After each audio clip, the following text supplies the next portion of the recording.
My name is Elizabeth from Elizabeth Magical Garden. Here is where I empower women to reclaim their authentic power, embrace their inner wisdom, and transform life's most challenges. Transitions into profound opportunities for spiritual growth and self-discovery. Be sure to subscribe and hit that bell so you're notified every time I upload a video. Subscribe to the newsletter at Elizabeth Magical Garden, as well as check out my podcast at Elizabeth Magical Garden, which goes live every single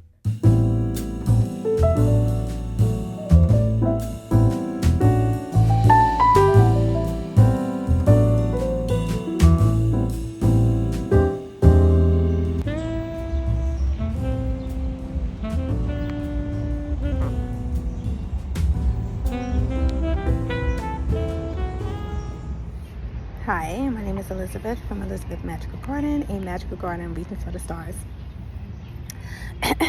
Of course, as soon as I turn on the camera, guys,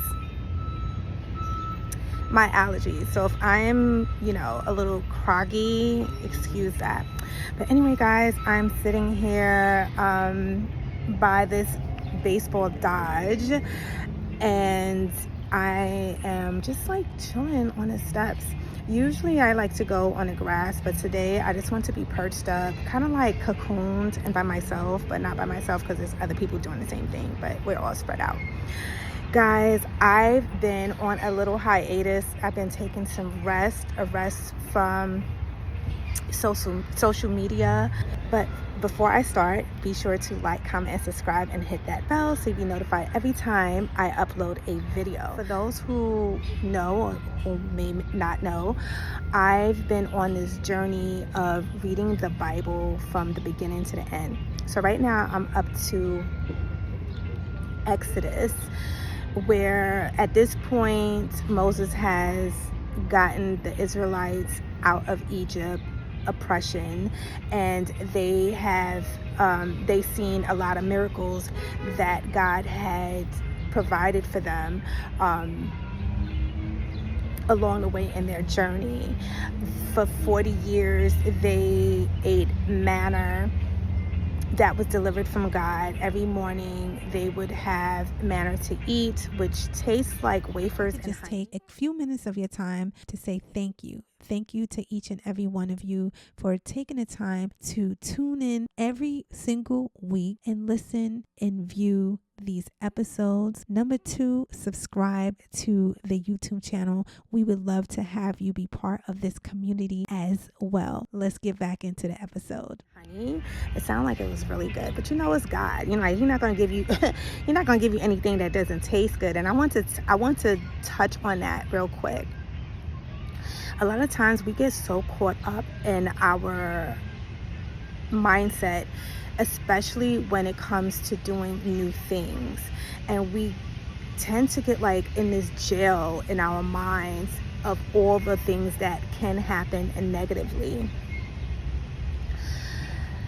And one of the things that I've realized of any new journey that I found myself in, the first thing that wanted to come rear its ugly head is doubt and fear. And we know, right? We know that God has not given a spirit of fear.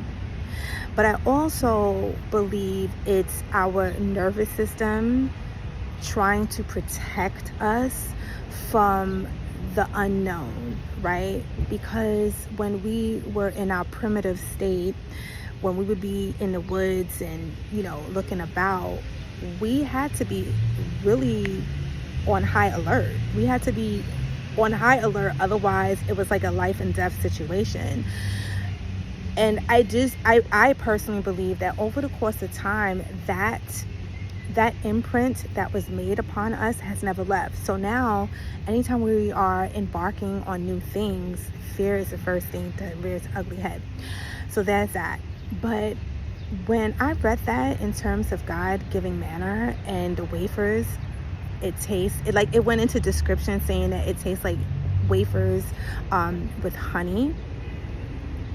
It just led me to think, like, why would God give you the spirit of ambition to only leave you in a distasteful situation?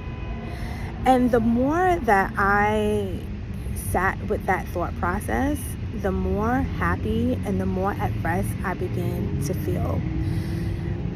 I know for myself, a lot of times, especially one who have and does deal with anxiety, the first thing you want to do is like overthink and you go into this spiral, right?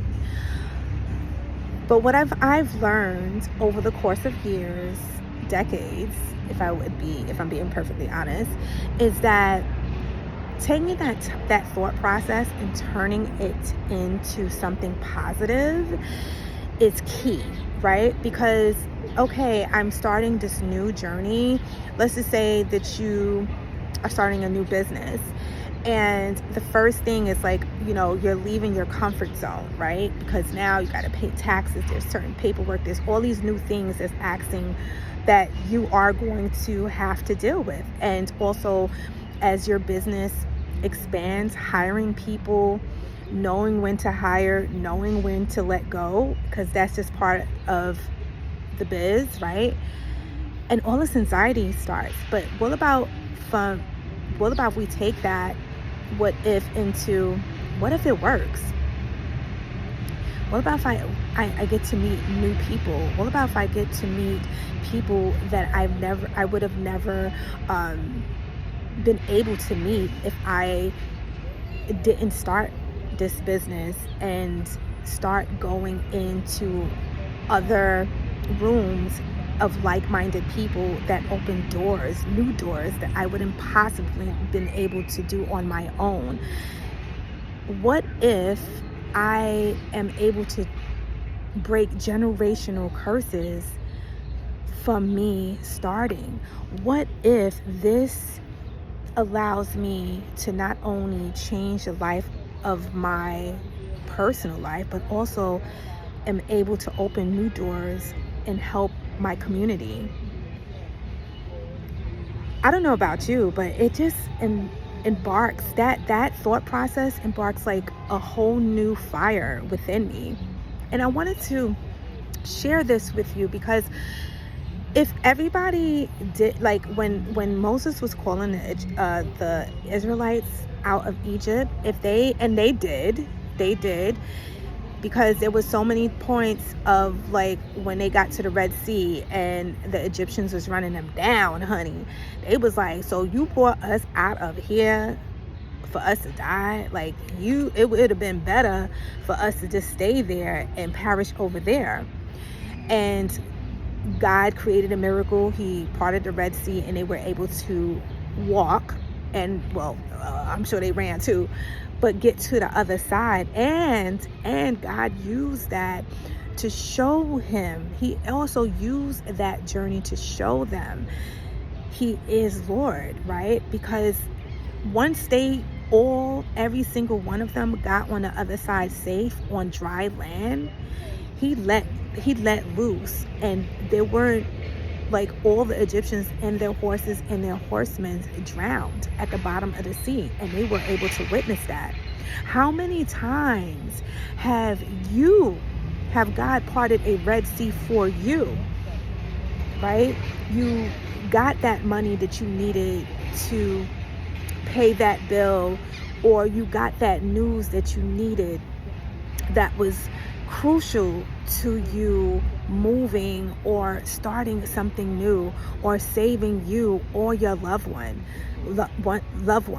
And how many times have you seen the very people that you trusted, that you devoted your life to even, right? And God had removed you from that circumstances, only to see them light years later look a hot mess and are in shambles. Not because you willed it, because that's just the polarity of life. What comes up, what comes down, right? How many times were you able to witness that? How many times where you took the steps to move forward when everything in your life was telling you not to, only to acclaim success in your endeavors, because you chose to listen, because you chose to listen to your spirit, you chose to listen to God, what God was telling you. Because a lot of times when God puts a desire, a dream in your heart, it's not for everybody else to listen. It was your dream. It's a personal relationship now that you are embarking in. And God uses that, I believe. He uses that new idea, that new dream, to bring you closer to Him, right? Because what about if they was like, Moses, I'm staying right here. I'm staying right here. Like, I know my misery right here. I'm going to stay right here. And what I'm not going to do is be following you all around these woods. What would have happened to them? They would have never been able to see God's glory, right? But anyway, guys, I just want to share that with you guys. If this message helped you in the least, be sure to like, comment, and subscribe, and share this video with someone that you love. And yeah, follow your dreams, guys. Believe in yourself. Do the things that is crushing you. And the thing about it is, it's not about having all the answers, right? Because honestly, even the people, including myself, even the people that appears to have all the answers, no one has all the answers. No one knows everything, right? No one knows everything. No one has all the answers. We're all trying to figure this thing out called life together. So be kind to yourself and take that step. This is your message to do so. Check out my podcast because it goes live every single Thursday, and be sure to subscribe to my podcast channel that goes live every single Thursday on Elizabeth Magical Garden at Elizabeth Magical Garden Podcast. All the links will be down below, guys. I'm starting to get hot. I'm gonna sit here, I'm gonna chill out, I'm gonna reflect, and I pray that you guys are having a blessed and creative day. Guys, once again, stay blessed, stay in peace, and stay empowered.